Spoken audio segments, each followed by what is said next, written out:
வியாழக்கிழமை மதியம் மாமியார் கால் பண்ணி, தம்பிக்கு இது கொஞ்சம் உடம்பு சரியில்லாமல் இருக்குப்பா, வாமிட் பண்ணுறான்ப்பான்ற மாதிரி சொன்னாங்க. சரிங்க இதை நீங்கள் ஹாஸ்பிட்டல் கூப்பிட்டு வாங்க, நான் கூப்பிட்டுக்கிறேன் அப்படின்னு சொல்லிட்டு ஹாஸ்பிட்டல் போயிட்டு வியாழக்கிழமை நைட்டு வந்தோம். ஏதோ இன்டைஜஷன் மாதிரி இருக்கிறதுன்னு சொன்னாங்க. அதோட டாக்டர்கிட்ட சிறப்பு இதை மட்டும் வாங்கிட்டு வந்துட்டோம்.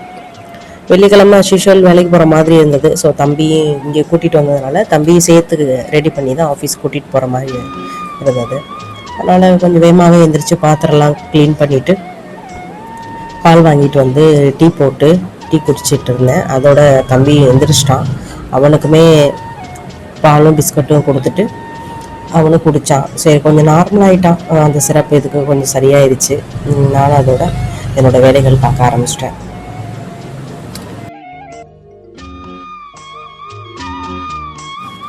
அப்புறம் மதியத்துக்கு சாதமும் சரி சாம்பார் வச்சிடலாம் அப்படின்ற மாதிரி பிளான் பண்ணிகிட்டு இருந்தேன்.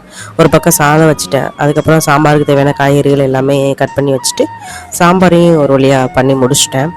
அதுக்கப்புறம் சைடிஷ்க்கு என்ன பண்ணலான்னு பார்த்தானா மாங்காய் இருந்தது. ஸோ மாங்காய் தொக்கு பண்ணிடலான்னு சொல்லிட்டு மாங்காவை தேவையான மாங்காய்லாம் க்ளீன் பண்ணி கட் பண்ணி மாங்காய் தொக்கு பண்ணிட்டேன்.